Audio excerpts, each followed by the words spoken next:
Well, I see some friends in the audience. Well, thank you all for coming. And this is a plenary panel on what counts as evidence in mathematics education.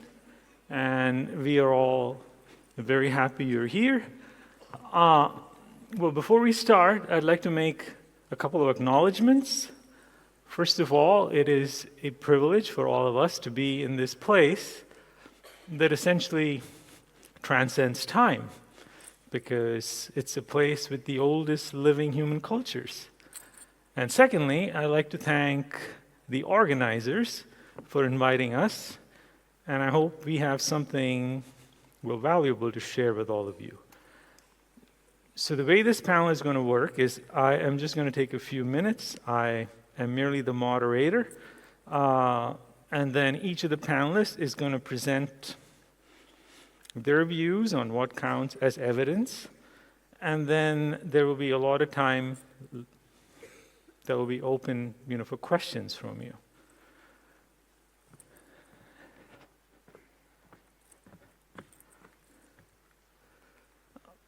Oh, and in case you don't know who I am, my name is Bharath. I am from the University of Montana, and I'm really very happy to be here. Okay, so we are going to start with this whole business of evidence. I mean, evidence as in what? Because evidence can be seen as a noun. Evidence can be seen as a verb. So if you consider evidence to be a noun, then are we speaking of a sign or a testimony of some sort, or bearing witness? Is our research that? But if we think of it as a verb, are we more, trying to prove something or demonstrate something? So semantics aside, this is what our panel is going to do. So the charge of this panel is as follows. So I emailed a few of the elders in our community when I was told I am doing this panel, and I asked them, well, what should I ask these panelists? You have been in this a lot longer than I have. So I parsed together all the things that they sent me, and this is the only slide that I have. So I'm going to read it out to you. So given the wide array of research methods available, almost anything can be taken as evidence. Example, test scores, the number of turns in classroom dialogue, classroom or school district demographics, and more. So evidence is used to support arguments ranging from curricular, teaching, and policy documents to conclusions made in research articles on implications for practice. So the question is, when and how strongly are conclusions warranted? So for instance, numerous carefully done statistical studies in medicine turned out to be completely unreliable because the subjects were only men, and the findings do not apply to women.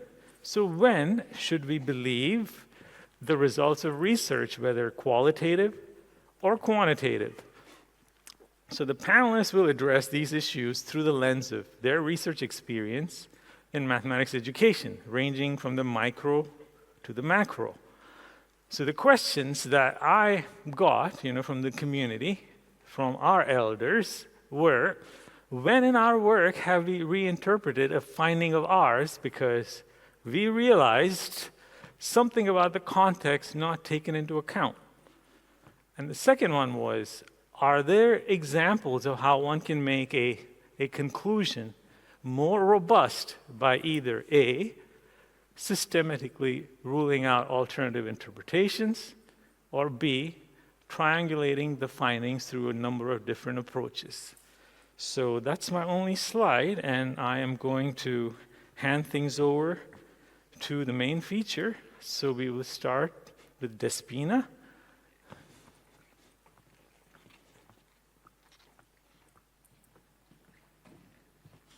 Good morning.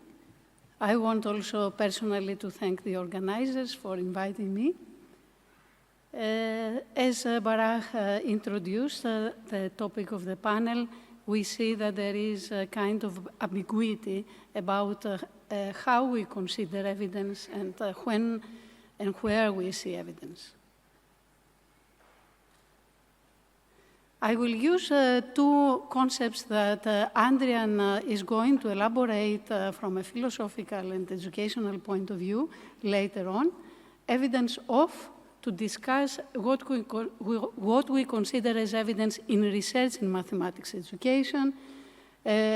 I'm going to address Bharath questions to some extent, and also I will address more what research evidence can offer us into practice. So I'm going to talk a bit, offer an example about evidence for. About the first part, what we consider as evidence in research in mathematics education, I will draw on my experience as an editor for several years in the Journal of Mathematics Teacher Education, and I will analyze some of my decision letters that actually are based on reviewers' suggestions and comments. I hope that this way I will conceptualize in a way how our field sees evidence in research. And in this way, I will link evidence to the research quality. That is an issue that we have addressed for several years in our field. And evidence is related to generation of in-depth data related to a phenomenon, transparent systematic analysis of this data, and interpretation and theorizing of the findings. And I use 30 reject decision letters to demonstrate this. Quality relates to theoretical framework. We can see that evidence can be in the methodology, but it's not only there. We talk about relevance and coherence in my analysis as two important aspects of theoretical frameworks that relate to evidence. And I have some examples. Elaborate more on your main theoretical constructs that are more relevant to your study and avoid those that are rather peripheral. And issues about coherence that we always see in the reviews, lack of theoretical framing, and how the constructs are operationalized in the design of the study and in the data analysis. We see forms of evidence in the methodology. Context appears to be important. Bharath questions address the context. The rationale of the study, the research tools and instruments, the data and the analysis. And I'm not going to read all of them, maybe some of them. Unclear relation between the items developed and the research question is always an issue that is addressed in the reviews. And unclear balance between inductive ways of data analysis and deductive through the theory. And we see also forms of evidence in the results and in the way that we interpret them. Again, coherence, clarity, depth, and interpretation are the theme categories that I identified. The results and the paths need to be further supported by evidence and linked to the theoretical framework. This is always a comment we see in the reviews. The rather loose relationship between the research questions and the findings, the rather descriptive nature of the results that do not seem to follow a clear and deep way of data analysis, and a more general comment that the claims are not supported by empirical evidence adequately. And of course, the contribution of the study is always an issue. There is an issue of evidence there as well. What is the research gap, and what is the evidence that our research study offers something new, and the coherence also appears here. I can read the last one, the descriptive nature of results that are not well substantiated to the theory and data that make the contribution to knowledge unclear. And if I want to summarize some of the ideas that emerge in this analysis, coherence stands out as a pivotal aspect of research paper quality, directly influencing the strength of evidence presented. And coherence encompasses the alignment between the theoretical framework and its implementation in data analysis, the links among research questions, methodology, and findings, and the congruence between results and their interpretation. About the methodology, we have generating rich data, employing systematic data analysis techniques, substantiated claims, and ensuring the reliability of research tools are essential for establishing robust evidence. And an important issue is considering the context of the study in the process of data analysis and in the interpretation as well. I'll try to address a bit the contextual element that Bharath brought in his introduction, referring to a recent study that we did, observing and analyzing university mathematics teaching, where you could say that the teacher, because he wanted to be sensitive to students' affective needs, he was not challenging them very much. And this is, I could say, rather an interpretation that criticizes the teacher, and I think it gives evidence on the basis of analyzing what is happening in the teaching. However, if we go to the macro level, then we see other things in this context that may allow us to provide more robust evidence of what is happening in the mathematics teaching. We see factors such as the large class size, existing teaching traditions, extended duration of study. It takes about 6.5 years for the students to complete their bachelor degree. Students' exam failures and prior school experiences influence the teacher-student interactions. And this analysis goes beyond, as I said, micro-level interactions to encompass macro-level issues and maybe offers what Bharath asked, alternative interpretation to the potential deficit view of teachers' actions. Possibly, we can extend the data set and see students' perspectives on this phenomenon.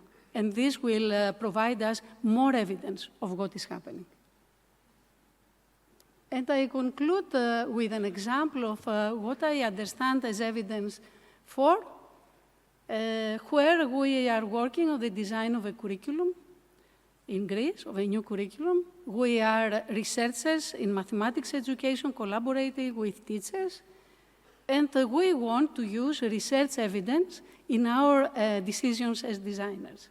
But this is not easy. It creates a lot of contradictions and tensions to us, first of all. And the main is related to the relationship between research activity and curriculum design. Could research inform curriculum design? Can a curriculum truly be research informed, and what does that entail? And does research provide compelling evidence for specific directions in design? I could say that the situation is quite complex, and we don't have completely responses on this.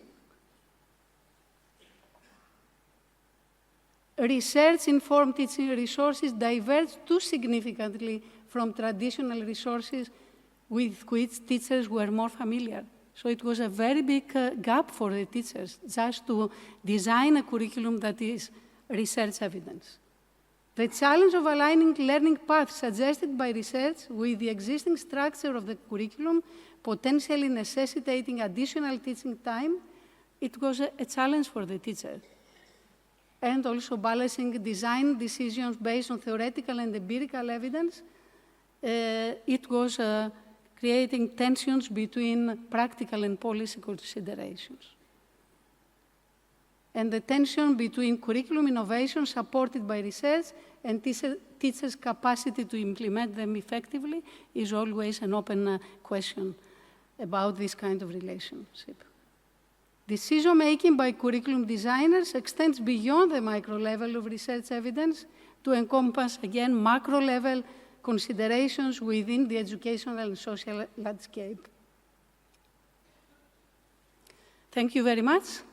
I think my colleagues will elaborate further and Trena the relationship between research for and the research practice relationship. Thank you.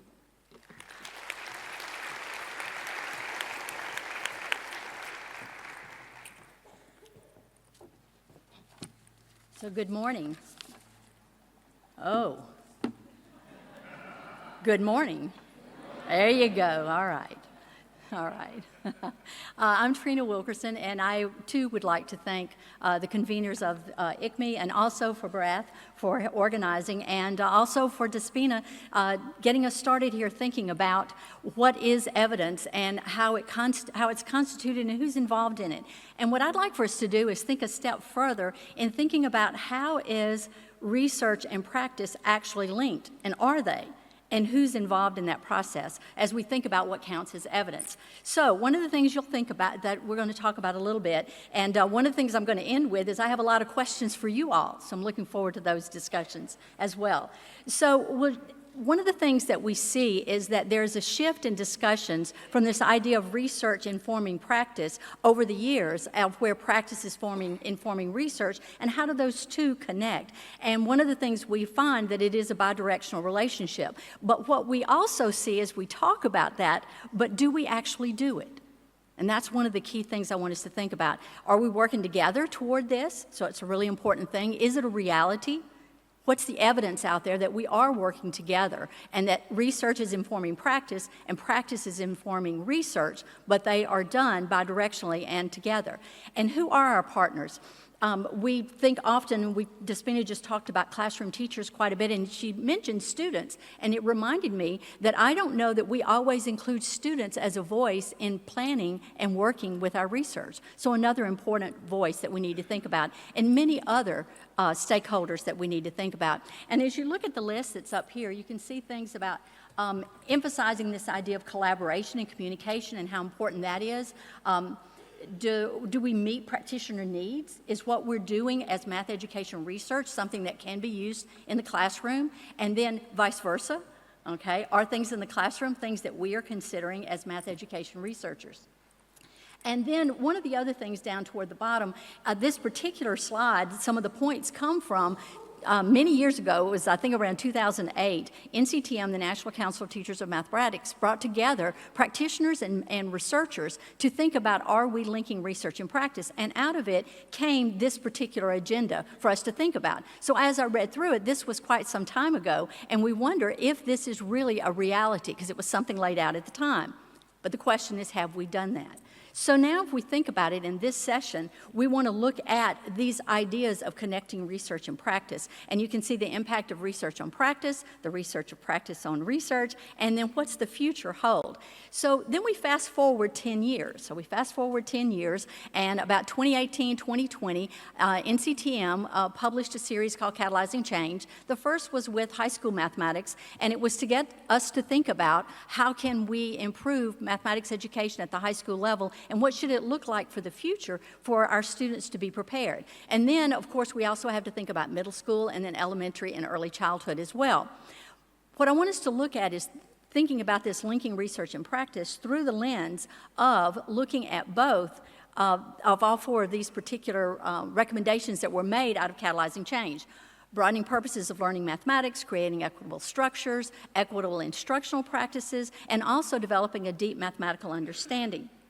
So as we do that, one of the things that I had a question about for the last couple of years is, are we really publishing research that is addressing, for instance, that particular lens of those four recommendations? So I had the opportunity to review about 5 years of data from 2 different journals. One of them was from IML, which is from RCML, and the other was from JRME. And I looked at 5 different years across and looked at different articles to see what they're actually doing. And you can see some of the results here. From the IML, you can see, and this actually occurred in both of them, what happened is we are addressing these recommendations in various ways.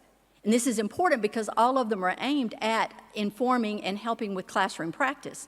All right, so if we are doing that, are we focusing on particular areas? And it turns out that the one that is least researched at the time of this 5-year period had to do with the equitable structures. So there is research that we are doing to impact together this idea of classroom practice, but one of the ones that had the very least were the equitable structures. And when I thought about that, those equitable structures actually impact all the others. Broadening the practices, broadening the understanding of what mathematics is, effective math instruction, and deepening knowledge. And so I began to think about it, and I asked people at different conferences why that might be. And one of the things is that that's probably one of the hardest to change, takes the longest time, and takes intense study and work together to do that. And this happened in both of the journals, so it was a very interesting thing to find out. But all of the 4 areas are addressed to some degree. This is just 2 journals that I selected, and it's something for us to think about. What are we actually doing in our research? But here's the big wondering. Who is actually doing that research? Okay? To whom and with whom? To whom and with whom? All right, here's your questions. What about the perspectives? Do they inform practice? So they're bigger questions than just, we are doing research, but what are we doing? Are we creating authentic partnerships? And this has come up very often about what are the partnerships that we're actually creating, and are they authentic? Or are we doing things to teachers, to students, or are they part of the conversation? Something for us to think about. What about the questions we're addressing? Are those of interest to teachers in the classroom? Are they useful evidence? And I would say yes, but with a caveat, has been talked about earlier, all right? Do we value the same thing? This is something else to think about. Do we value the same thing? Math educator researchers and classroom teachers. Practitioners, do they believe that this evidence that we are publishing can really inform practice? But how can practice inform research? Are they transferable, the evidence that we're finding? And what is that evidence, and what constitutes that? And are we different? Do we have different contexts? And how can we bring that together? And then the last one, not only should we, but do we create those authentic partnerships? Is it really always essential? Do you always have to partner? Maybe, maybe not. That would be something to discuss. All right? And what does that look like in practice? So when we're thinking about this, is it connected or disconnected? And so you can see a couple of things here, this idea of community, and for us to think about our teaching practices, the idea of connections and examples. One of the things that I found is there are numerous examples across the world of where these authentic partnerships are working. I found some in Australia, England, as you can see, France, the Netherlands, Japan, Italy, and the US. And they're varied. And the evidence that is given is varied as well. I thought this was interesting for us to think about. For researchers to have an impact on practice, teachers must be consciously and deliberately positioned as part of the greater community of those who generate and consume. And are we creating together, consuming together, and supporting one another in the efforts to affect teaching and learning of mathematics? So one other quote, and this was rather small, so I'll have to turn around and look. If you fast forward again, the idea is to think about, as you'll see in this one, in 2024, fast forward a few more years, and NCTM updated their linking research and practice position statement that came out in 2010. And when you take a look at this, you can see we're still talking about that idea of authentic partnerships and how do we do this work together. So linking research and practice is essential, and that's something that we need to think about. It is absolutely essential that we do this. And then it goes on to talk about, it doesn't matter whether it's in pre-K settings, higher ed, researchers, and math teacher educators, and mathematicians, and all the stakeholders, classroom teachers, and I would say even students need to be a part of that conversation and of the planning and talking through what research is. And you can see that it has to be ethical and comprehensively address critical problems. Sometimes, I know when I'm doing my research, I get excited about a topic that I want to do, but is it important to the classroom teachers? Is it important to them? And if so, how do we do that together? And then, high leverage, effective, equitable math teaching practices, and love this last one, all educators build knowledge of math education, research, and practice. It takes all of us together. So I'll call us to think about this. develop partnerships and collaborations, local and global, be inclusive of all stakeholders, and think about what are the conversations that we need to have in order to have these authentic practices and linking research and practice. Thank you.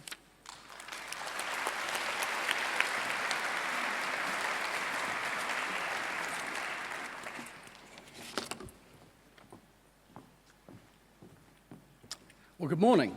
I also want to just thank the organisers of this conference. And one of the things I noticed is that they've managed to arrange it so that the middle of Sydney winter is almost exactly the same as a wonderful British summer. So that's very nice of them. So I'm Adrian Simpson. I'm from Durham University in the UK. Now, I suspect that many of you will be familiar with this very famous Sidney Harris cartoon. It's slightly dated, but it's funny because we expect mathematics to be rigorous. That is, the reasoning follows a systematic process for which there's an underlying rationale which guarantees that if the inputs are correct, the outputs are correct. But the guarantee is only as strong as the weakest step in the argument. So no matter how strong the beginning of the argument, no matter how strong the end of the argument, if somewhere in the middle there's then a miracle occurs, the guarantee disappears. Now, my focus is going to be on so-called evidence-based education, which is infecting government policy, local practice, and research funding decisions in an increasing number of countries all around the world. I'm going to argue that this evidence-based education, which tries to develop arguments for policy and practice on the basis of a highly restricted notion of evidence, is focused only on the strength of the very beginning of the argument. It relies on an argumentational miracle, most commonly naive induction. It worked there in the research study, so it will work either generally as policy or it will work here in my classroom as practice. The focus on evidence-based education is on what I'm calling evidence of. That is, providing the strongest possible reasoning for believing that it worked, that the it in research was the thing that resulted in the working. Most commonly, the evidence-based education community will argue that the strongest possible reason for believing that it worked is the experiment, the randomized control trial, often referred to as the gold standard, though actually there are equally rigorous methods that exist, like regression discontinuity analysis. Now, I'm not disagreeing that when conducted perfectly, the RCT does provide very strong evidence of a causal role at play in the experiment. The difference in treatment very likely played a positive causal role in the outcome for at least some participants. However, I will argue that the RCT gets used in two distinct ways in evidence-based education.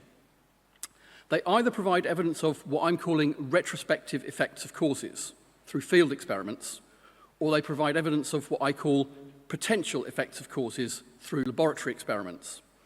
I'm going to spend some time looking at each in turn with an example of where policy or practice recommendations are based directly on these experiments and why, in both cases, the recommendations need a miracle to occur. So, in the UK, there's a What Works clearinghouse called the Education Endowment Foundation, and they commissioned some very large randomised control trials. For example, they evaluated an intervention providing intensive support for pupils struggling with mathematics called First Class at Number. Now, as with most of the EEF projects, I'm going to take it that it's at the better end of well-conducted RCTs and well-conducted field experiments. Schools signed up to the project and selected students in years 2, which is 6 to 7-year-olds, who met some criteria about their mathematical knowledge and were able to work in groups. And then compared to a control group, those randomly allocated to the intervention group, among other things, they had 30 additional lessons, they were highly scripted lessons, they were delivered by trained teaching assistants, and they were designed to be fun. Now, I've got no problem in arguing if the inputs for the RCT argument all hold, then the outputs hold. So allocation to the intervention played a positive causal role on the outcome test performance for at least some participants. That's what I'm calling a retrospective effect of cause. I intervened on the world to do X, Y happened, and my intervention was such that I can be sure that it was my doing X that caused Y to happen. Now, the EEF also provides guidance documents. These make recommendations for policy and practice, often using field experiments to ground them. So in their guidance document for improving mathematics for this age range, it uses first class at number as evidence for a policy. It recommends high-quality, structured teaching assistant support. Now, this is what I'm calling a prospective effect of cause. I intend to intervene on the world to do something a bit like X, and I want to know whether it will result in something a bit like Y. Now, the problem is there's nothing in the RCT which justifies this. For a start, first class at number intervention included an awful lot of things which weren't high-quality teaching assistants. The RCT logic only ascribes a causal role to everything that lies inside the complex blob of cause. Teaching assistants and additional lessons and fun and tight scripting. It's entirely possible that teaching assistants were irrelevant and that anyone could have delivered those additional lessons, parents, older children, teachers, a robot, and had the same or even a better outcome. Nothing in the rigorous argument underpinning the RCT allows identification of a causal role for anything other than the whole of that blob taken together. Similarly, nothing about the field experiment tells us about how important context is. We only know that it, the whole intervention, worked in that study. Perhaps if we repeated the experiment with impossible fidelity with 8-year-olds who maybe aren't good at working in groups, it might work, it might not work. Nothing in the logic of the RCT tells us this. Moreover, even if it works for different groups, say those 8-year-olds who aren't very good at working in groups, we don't know that it works for the same reasons. So using evidence of a retrospective effect of cause as evidence for a prospective effect of cause requires a miracle to occur in the argument. Now, of course, I'm not arguing that high-quality structured teaching assistant support won't be effective in your classroom. What I'm arguing is that the claim for this general effectiveness should have no privileged status just because one piece of the argument is grounded in one or more field experiments. Not least because the field experiment is at least compatible with the idea that high-quality structured teaching assistant support was irrelevant. Now, field experiments aren't the only form of evidence of in evidence-based education. There is a strand of this movement which bases policy and practice recommendations on laboratory experiments, often from cognitive science research. Now, many things are different about laboratory experiments. For example, because they tend to involve precisely defined differences in treatment, we don't get that same blob of cause problem. So I'm going to take some studies by somebody called Catronbone. And in these studies, Catronbone took participants, and inevitably they're psychology undergraduates, and they learned to solve simple Poisson distribution problems and were randomly assigned to having subgoals labelled or not. Now, in this case, I'm quite happy to argue that we have a rigorous evidence of a positive causal role for subgoal labels for at least some participants. Now, I'm going to skirt over a second difference with laboratory experiments is that they're rarely conducted in isolation. The laboratory provides the researcher with much higher levels of control, so they can make tiny changes to the design of the experiment to see just under what circumstances this labelling phenomenon occurs or doesn't. So, for example, and I'm taking some liberties with the careful control that Catronbone exercised in his work, he varied the mathematical knowledge of the participants or the meaningfulness of the labels. And I'm going to skirt over how combining these different studies in itself is not a rigorous process. But I am prepared to argue that these studies combine to make a strong argument for saying that, in the right circumstances, labelling subgoals will play a positive causal role on procedural performance. And Catronbone's colleagues can do more and more laboratory experiments to identify the circumstances in which this phenomenon emerges, or reverses, or doesn't emerge. Now, the influential Deans of Impact produced a very influential document recommending practice from many cognitive science studies, including cat trombones. And they argued that teachers should get students to identify and label substeps for solving a problem. Now, there's a couple of problems with this. First, note that cat trombone said nothing about having participants create the labels. In the studies, the researcher created the labels. And cat trombone wasn't focused on labeling steps. He was grouping steps together into sub-goals. So to that extent, the Deans for Impact, the knowledge brokers in this case, just got it wrong. But even if they'd got it right by saying that teachers should label sub-goals, the step from the potential effective cause to a prospective effective cause requires an argumentative miracle. The philosopher Menno Roll notes that laboratory experiments always have some kind of hedging clause, like ceteris paribus, or in the right circumstances. And no matter how hard you try to delimit the right circumstances, you can never fully remove this clause. Not least because one element of the clause is in the absence of other causes. The defining feature of a laboratory is precisely that it can screen off other causes. A defining feature of a classroom is that it's a maelstrom of noise and other causes. Now, again, I'm not claiming that labelling sub-goals will not work in your classroom, only that the claim for the classroom effectiveness of labelling sub-goals should have no privileged status because it's grounded on a sequence of laboratory experiments which set out some of the circumstances in which labelling phenomena can cause, in which a labelling phenomenon can emerge when no other causes are at play. We've got no reason to believe that those circumstances pertain in your classroom, and we know that other causes will certainly be in play. Now, with apologies to Nancy Cartwright and her colleagues, I'm going to take one of their metaphors to finish off.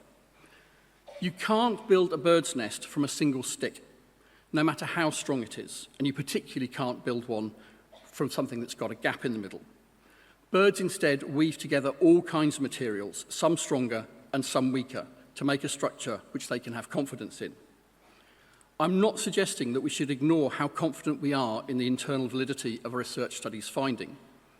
However, multiple layers of weak evidence of which can be woven together to support an argument for policy might actually be stronger than policy recommendations which rely on a really strong evidence claim, but then has to require a miracle to occur through naive induction.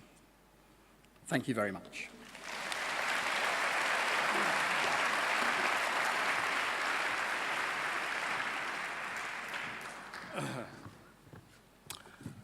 Hello, come to me and really appreciate the arrangement for me to be the last because all serious argumentation were done by our colleagues already. So now here I'm quite relaxed to switch a little bit of the panel theme to what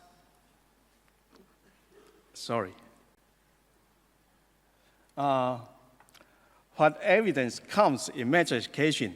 In particular, I will show some story about the data makes the difference in Taiwan. In Taiwan, it's not because I want to proud of my country, but because like yesterday I attend an invited speech, and a Korean colleague emphasized that Korea is a very small country. And Taiwan even smaller. And my story really relates to the context. So I think Taiwan here is proper for my story. And what the story, I will address 3 stories, okay?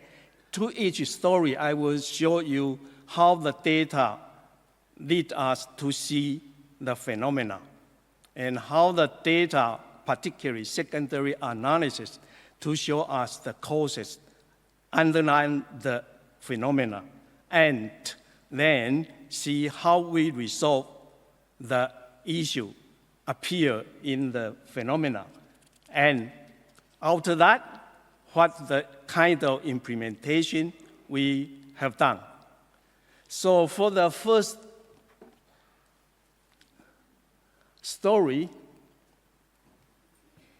I think this is very familiar students' strategy of solving proportional reasoning items. Say, Mr. Shaw and Mr. Toll, very famous task. And measure with much sticks, 4 and 6 pieces. And then measure with clips.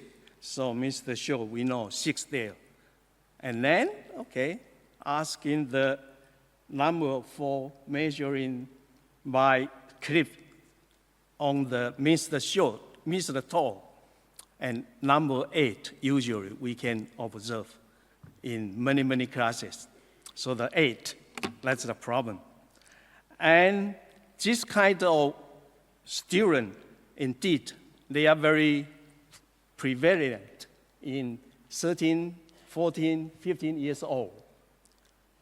So in England, the percentage is that, and in Taiwan, the percentage is that, And we have done a longitudinal study, the group of students, the national representative group will retest year after, and still they are there. So they are not growing, and then they can adapt and then switch to the correct strategy for solving the problems.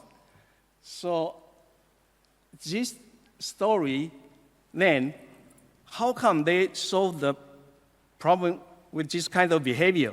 In England, they claim that all the items used in questionnaire paper were classified into level 1, level 2, 3, 4, according to their difficulties, level of difficulties. And English students seems that never think of applying multiplication to solve items, even in level 1, level 2 questions. And this kind of question were in level 3. So they claim that their students were aiders. I even don't know the English. ADD can aid, ER, to be a person. And, for Taiwanese, they are non-aiders because they apply multiplication to solve the level 1, level 2 items. So they are non-aiders. And so for diagnostic teaching, then we need to design in different way from English what they did.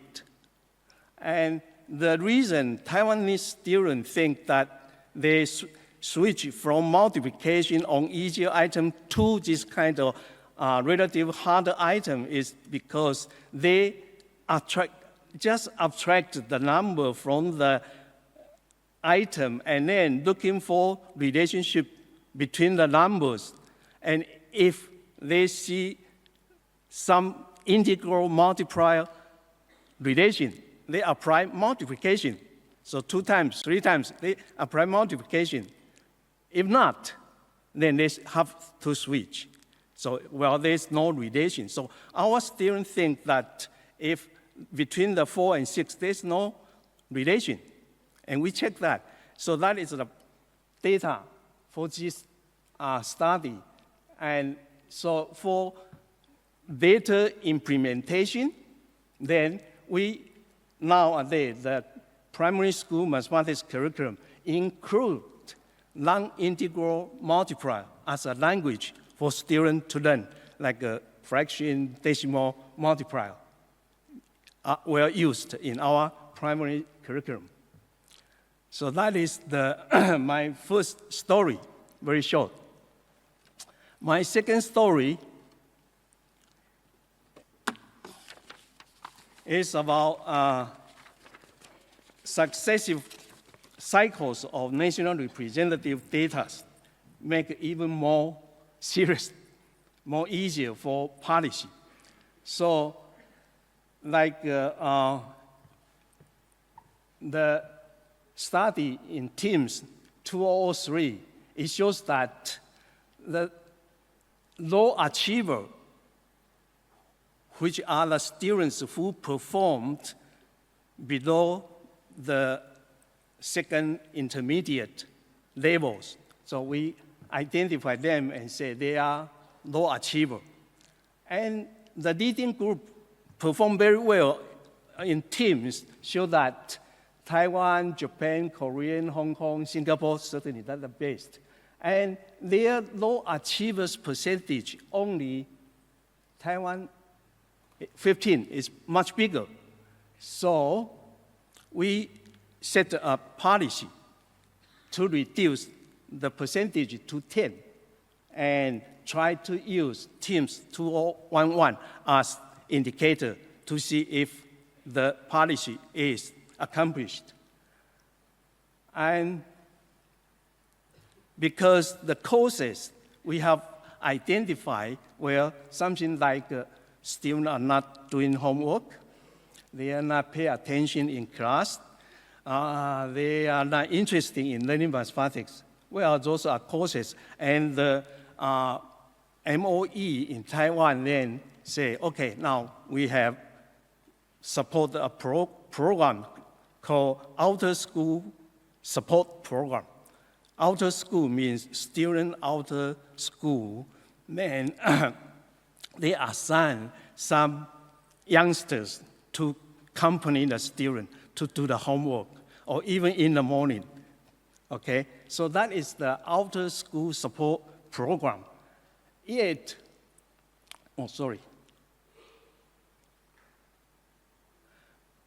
when the data in 2011 teams show that we only reduce 3%, not 5%. So the policy is not accomplished. And, well, that is somewhere we need to make policy shift. So that will come to my third story.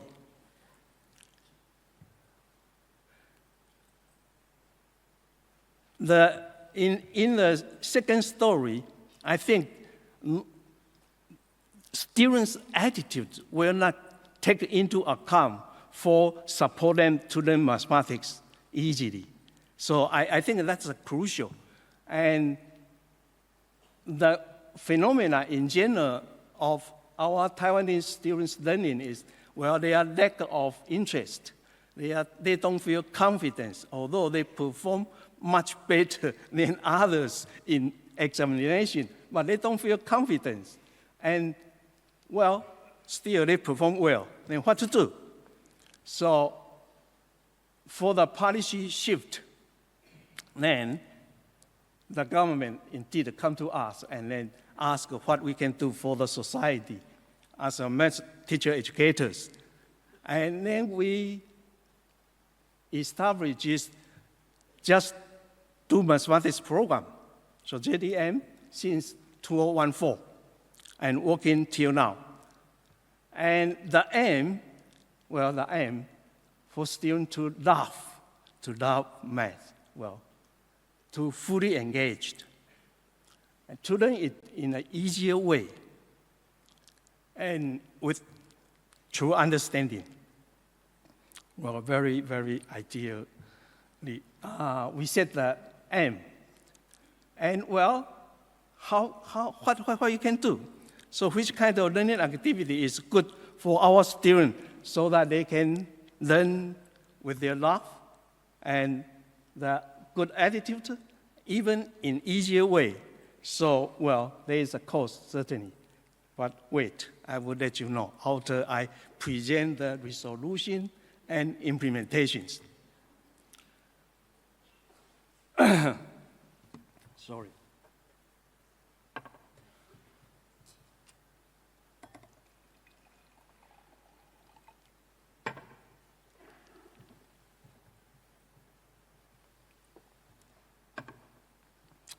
So, resolution 1 is that indeed we do design and collaborate together with teachers, all math educators together to identify one approach, appropriate learning activity for our children, and which we name it as mathematical grounding activity, because grounding means that before they come to their formal class. Before they have done, they can do. And it's gamified. It's gamified and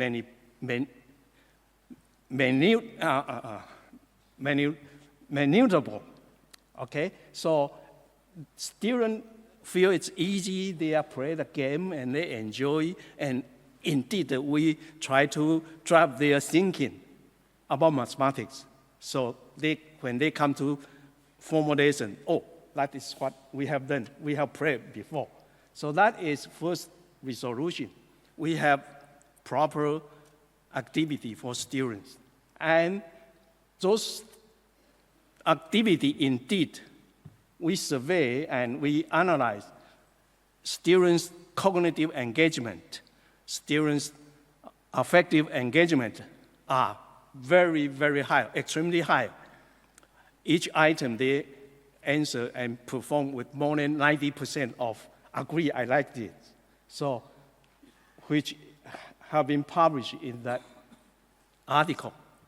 So that is kind of evidence of.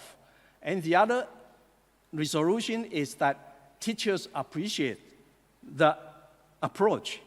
So even nowadays, now is Taiwan summer time, summer vacation. So every day I think many teachers, the teacher who we educate them to be facilitators, they facilitate their colleagues to learn to pray with their children with this kind of approach. So even now, I think every day I saw them post their activity on FB. And so teachers invite their colleagues to come to learn how to pray with their children.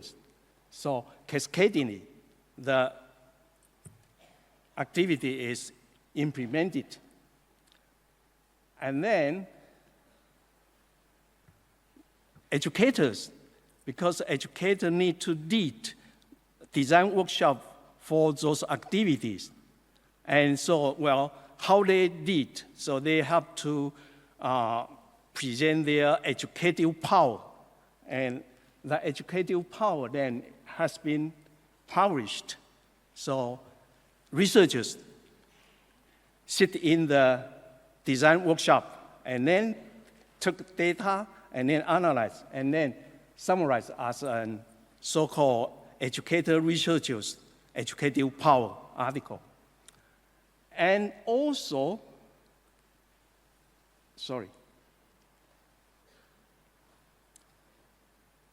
we even have evaluated the program internally and present the success factors for the national problem-driven program and aim at enhancing effective performance, okay? And, well, it's published in JDM also. So as those resolutions presented, I think now you might be interested into why the origin of that kind of activity, how it originated from. Fulai. Yes. I'll give you another 2 minutes. 2 minutes. Yep. Enough. 1 is enough. Okay. So the course, the data, indeed is my own experience. My grandson visits me every weekend. And one day I play with him this so-called rectangular number game, which is initiated by Richard Kemp. He presented that activity for our children in 1983. So I play with my grandson, and well, the first round, 10 minutes, he quit. Said, "Grandpa, I don't want to play." But after 1 week, he come back and he asked, "Grandpa, could we play the game again?" So we play from number 1 to number 50, and 70 minutes for the game. And certainly he got more points than I had. That's the way to play with the grandson. And then I'm thinking, what happened during the week? What happened? First time, 10 minutes, because he doesn't know how to win. But then, during the week, I believe that he's thinking and practice over and over in his mind, or with some chess also. And come back and really, really engage in the game. And I think that is the essence of learning. You teach something to students, and they are keep in mind, reflect, and even create something by themselves. So I think, this type of activity then is what we call as mathematical grounding activity. And we have a set of 175 modules of this type of activity. Now it's implemented in Taiwan. But though the story is good, but only about 1/5 of our children and teachers are involved in this program. So that is my story. Thank you for attention. But yet, can I have last slide, my conclusion remark? I take my last minutes for this. So my response, I say, well, as math teacher educator, the responsibility is to resolve the societal issues in his or her society, and by creating many evidence of related causes. And national representative data, or even successive one, can naturally be used as evidence for policy making and shifting. But one enlightening case can be very powerfully used as evidence for practice even. Thank you.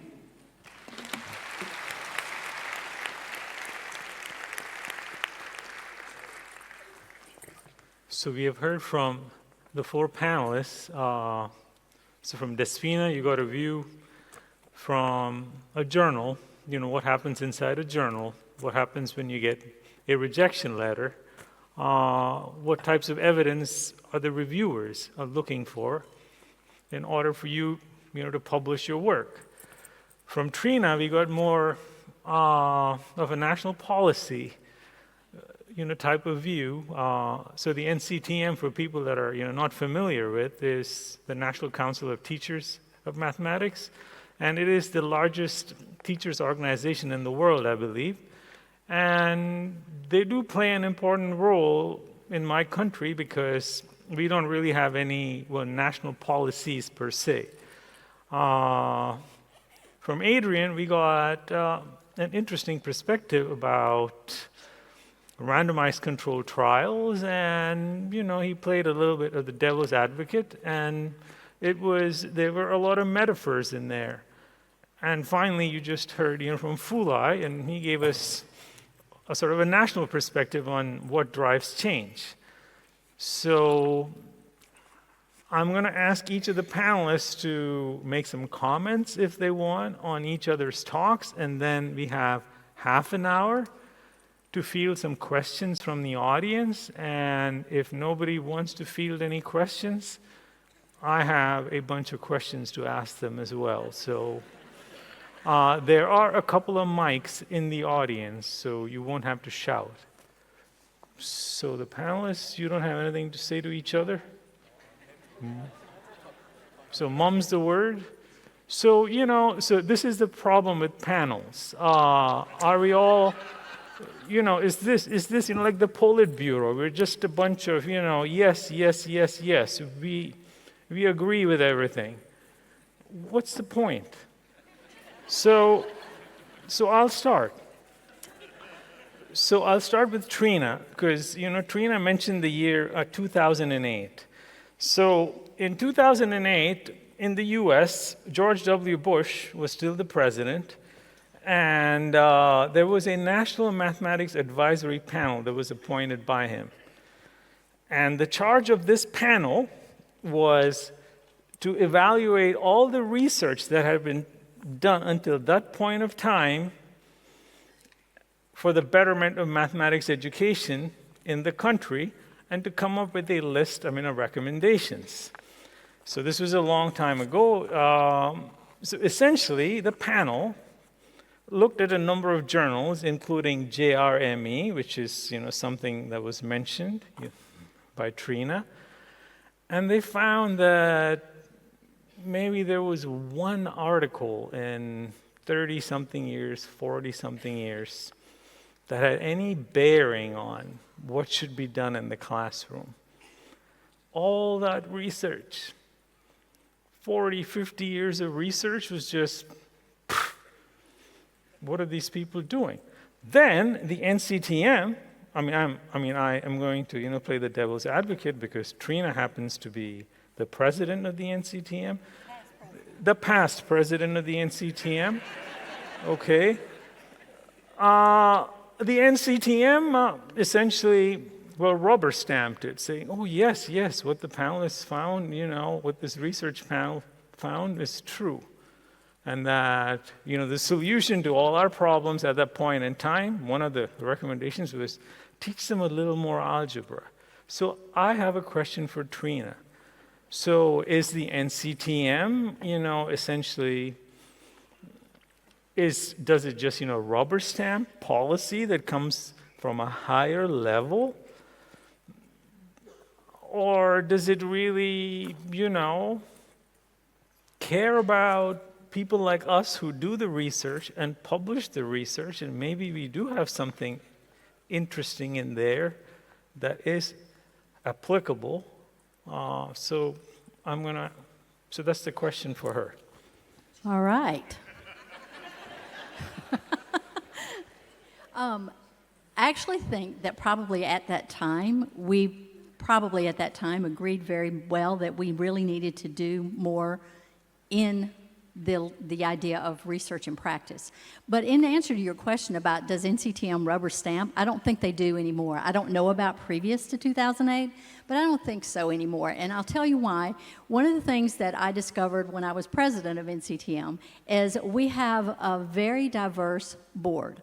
And that diversity on that board brings together perspectives that one of the key things is that what we do as an organization should be supporting classroom teachers and practice, and part of that has to do with research. So as a result, when I was reviewing the journals that I looked at, the two that I looked at, the IML, which is from the Research Council on Mathematics Learning, and then JRME as well, one of the things I found is that there was, in those period of time, about 2017 to about the present time now, is that I saw many, many more opportunities in where researchers had worked with classroom teachers in classrooms looking at questions of practice, and they did it through, the IML journal was predominantly qualitative but with some quantitative. JRME does a little bit less because they have fewer articles in each one of their journals, but more and more they were looking at more things that are happening in the classroom to impact the classroom. And that's just one example, because I also found that when we have a practitioner journal, and one of the things that happens in the practitioner journal is more and more looking at how to take research into practice. And so I think that's an important aspect that I've seen more and more in the last 10 years with NCTM. Now, NCTM, I think, has a lot more work to do in order to make classroom practice and research that we're doing to be a partnership.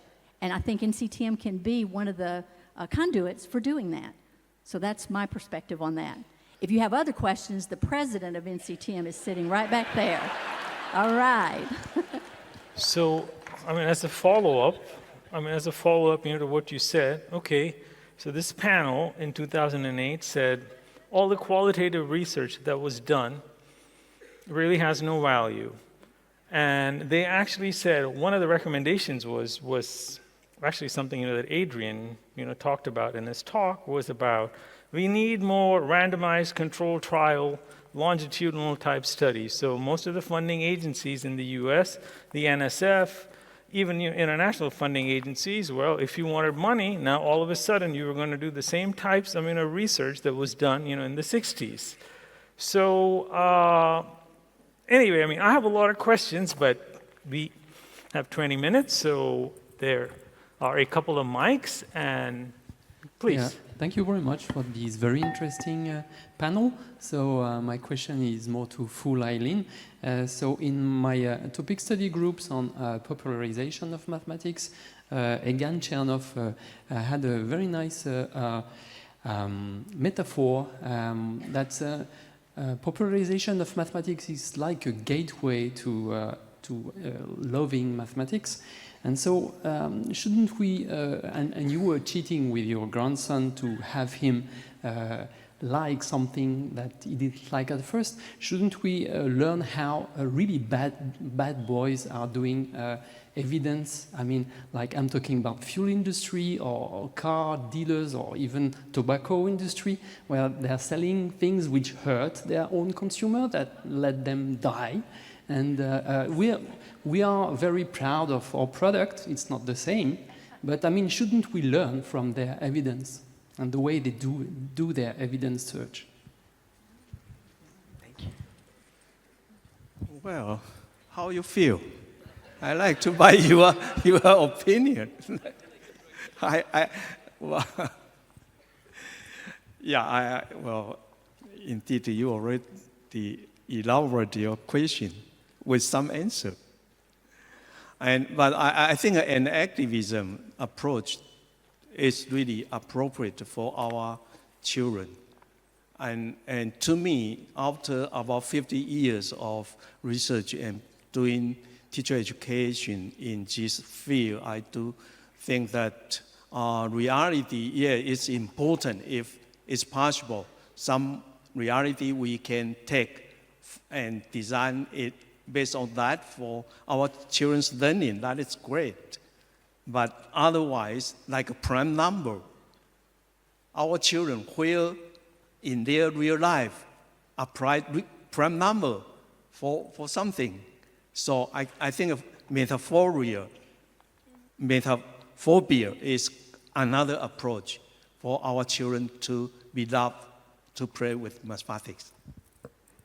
Well, I'd like to follow up with the individual who just asked the question. So was the question about why are we not being more proactive about the good things we have done in our field? Was that the question? Why do we not advertise more? I mean, because you brought up a couple of other industries that have harmful products that are extremely successful in how they market that, as opposed to us, we just wait for some heavy-handed person to tell us what to do. I mean, is that what you were asking? Okay. So over here, hello, Benjamin Roth.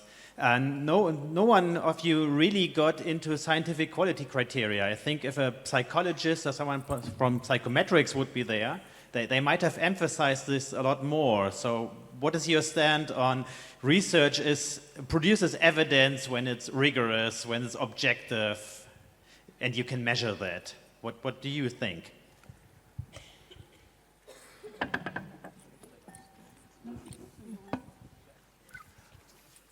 When I was talking about randomized control trials and the kind of evidence that, the evidence of a cause in an experiment, that's precisely what I was talking about, was that there's nothing intrinsically wrong with doing a randomized control trial as a psychologist in order to try to advance theory in psychology. So all those kind of questions that you're asking about, the kind of the rigor that we put into a science like that, that's absolutely fine. What I'm arguing against is that somehow can just be picked up and then put inside a classroom, that there's some naive induction that enables you to take a psychology result and assume that the causes that happen in a laboratory can be picked up and used in a noisy system like a classroom where there are all kinds of competing causes. So it's not that I think any of us are saying that we're against the idea of really critically looking at the internal validity of some of these studies, particularly in cognitive science and psychology.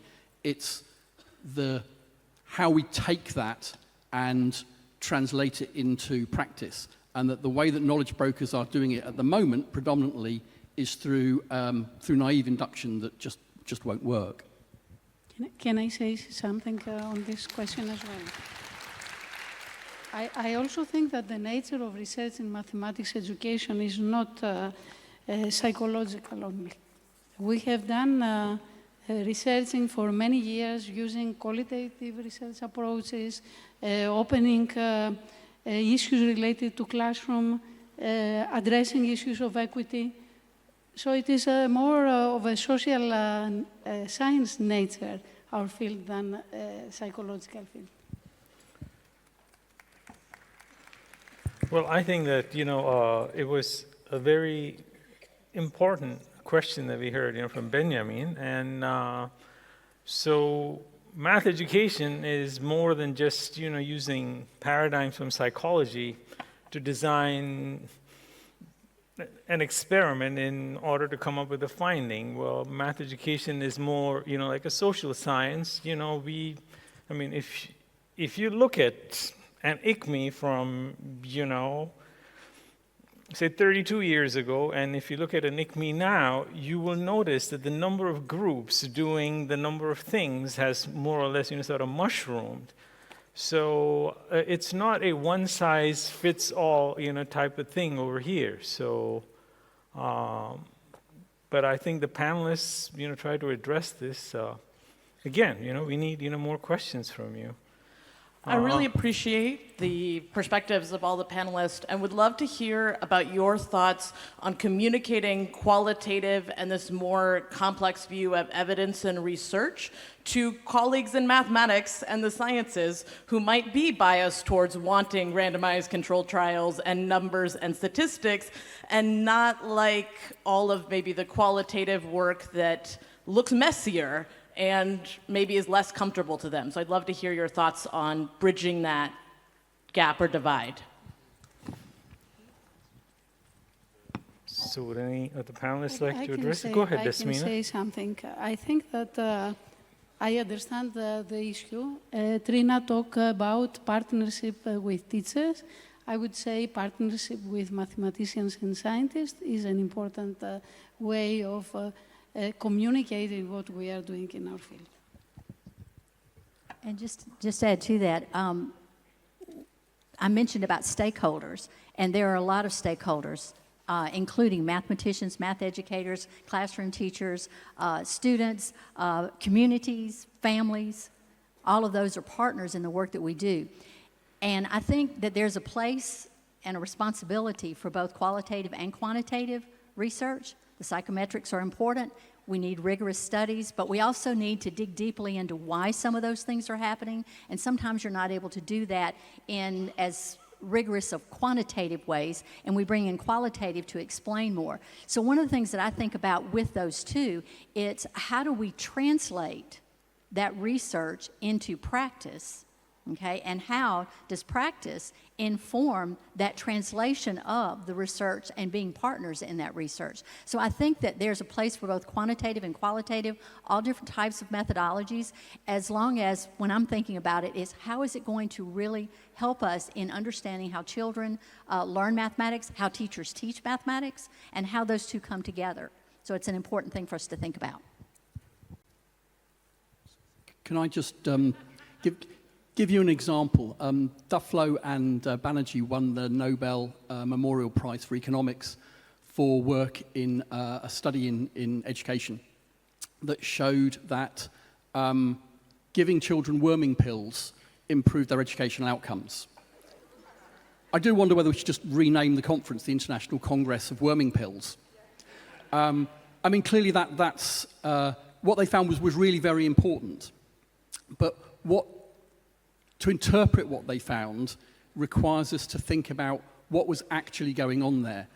Understanding that actually what was going on was there was a barrier to children being able to attend school that was going to be overcome by giving them worming pills. So the randomized control trial element, it played an important part of that, but the interpretation of it was much more important. You can't just pick up worming pills and just assume that taking it from that study and then implementing it in London would make any difference. One of my colleagues often, when she's talking about this, puts up a picture of Eton and says, should we start putting worming pills into the diet of Eton? So that combination of trying to bring together all of these different strands, of which the quantitative might be very important, but the interpretation that comes from really closely examining the mechanisms that are going on inside some of these interventions is at least as important, but often gets ignored when people are doing the knowledge brokering from randomized control trials into policy and practice suggestions. I will come back to my example, the non-reader, non-aider, okay, aider versus non-aider. And when we interview our students of this kind of strong, consistently used incorrect addition strategy students, then we are aware that during the interview, and we check again, we are aware that, oh, they don't view non-integral multiplier as multiplier. But I would claim that this is only come to a conjecture. So we design another questionnaire to survey all this type of students to check if they really show that. So I think qualitative data, usually we say, well, you choose the narrative you want to interpret your claim. But how about the subjective, maybe underline it? So how can we objectively claim something really is the truth? So, well, maybe you need to step one more on to show, well, then you got some claim. My question is for Adrian's presentation. Thank you for your astute criticism of this naive induction from RCTs into policy. At the end, you gave an alternative of a large collection of weak evidence, potentially as a way for policymakers to make decisions. That's prone to cherry picking and ideology. So what would you say is the right way for policymakers to make decisions about how to make policy? So there's a number of alternatives that have been suggested. So one is the what's it called? The realistic evaluation movement, who try to talk rather than about what works, but what works in what circumstances for whom, and particularly trying to get to the heart of the context of an evaluation of a program that seems to have been successful. So taking the worming pill example again, what is it about that made it successful? Well, it was about overcoming barriers to schooling. And it's not the worming pills that might translate from one place to another. It might be the overcoming the barrier to schooling that translates from one place to another. It's what, I forget the name of the philosopher, talked about climbing up the ladder of abstraction rather than thinking about the specific thing. What's the kind of abstract, what's the right layer of describing what goes on that will translate over into practice? And then another one that's been used is detailed process tracing, where you try to understand exactly what's going on and what's needed, what support factors are needed to enable these things to happen. So again, worming pills, which we climb up the ladder of abstraction to say, well, that's all about barriers to schooling. Well, what are the barriers to schooling? How do we overcome those barriers of schooling? What would stop the mechanism for overcoming those barriers from actually working, and trying to process trace through all of the steps that would be needed to get that policy to actually work in a new context. Yes? I have a question. Yes, I'm...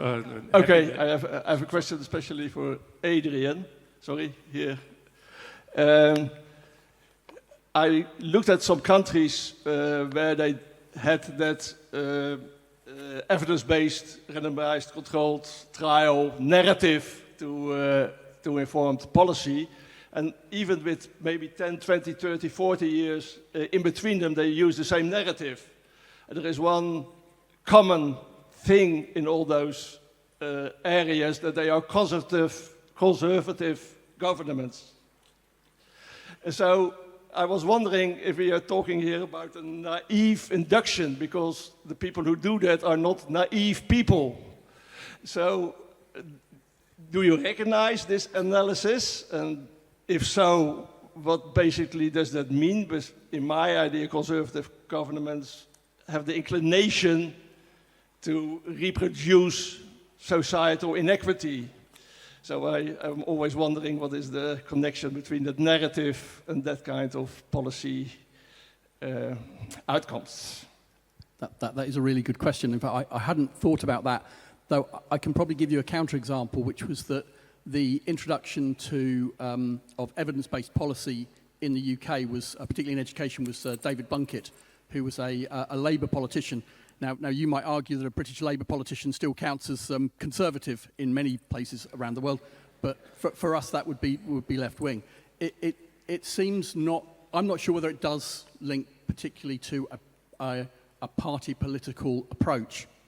I think it's got to do with a more centralised approach to organising education. And the more centralised things become, the simpler the messages that need to move around the system have to be, and the kinds of causal discussion is very simple. So there's I forget the name of a person who wrote a really, really interesting paper about the way that information has to flow around a more authoritarian system, and the more centralised it becomes, the simpler the messages have to be, and the simplest way of moving messages around is with this very, very simple naive induction type of message.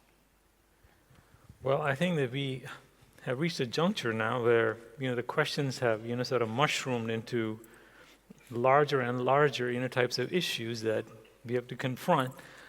I will give a little shout out to the second plenary panel, which is going to be tackling these questions for you about how what we do relates to questions facing us as human beings. So we will take one more question, and then we'll end this panel. So one last question. Go ahead. Okay. I'm happy that during the discussion then you mentioned mathematicians as well as practitioners and maybe part of the stakeholders. What would you think of their relation or their status in all this construction? And so there is obviously that this is a part of evidence that we see that there is a lot of so-called warm-up or bridging courses before entering university. So I'm myself teaching undergraduates in engineering classes and whatever, studying engineering, so in mathematics classes. And we see these problems, and it's not just anecdotal. By the way, that is just to have a sidestep. This is, of course, anecdotal versus hard evidence, and it was a very interesting point for anecdotal evidence that you made fully. And but I wanted to mention how is this involvement of mathematicians? I mean, maybe these math wars are already past us, and is this a topic to take this to be more cooperative there, or is it still this part of quite a bit of separation here? Because this warm-up or bridging courses are quite a bit of hard evidence because they are worldwide. Incredible amount of money is being spent. So this says that something is going wrong in school. And to end with a provocative statement, because you encouraged me with this, is this actually something that the community of mathematics education researchers need to have problems in order to keep this living, this community, to have things for research? I think this is a serious question. Yeah, well, I'd like to answer you, and then, we are going to end this panel. Well, I think that, you raised a really very good point. We are in the business of educating students. If we do not have any students, we do not have any courses, we do not have any jobs. But if you are a mathematician, you can still do math, and life goes on. I will answer your question with a question. philosophers have still not answered the basic questions that were asked thousands of years ago. And they are still in university departments. So I don't really view bridging courses. Bridging courses as a way to stay in business. It just means that, as we heard from the first person that asked the question, if we make mathematics more attractive to students, if we can sell ourselves a little bit more, math is a great thing to learn, it's easy, anybody can do it, maybe we will not have as many of these bridging courses. So thank you, to the panelists for your work.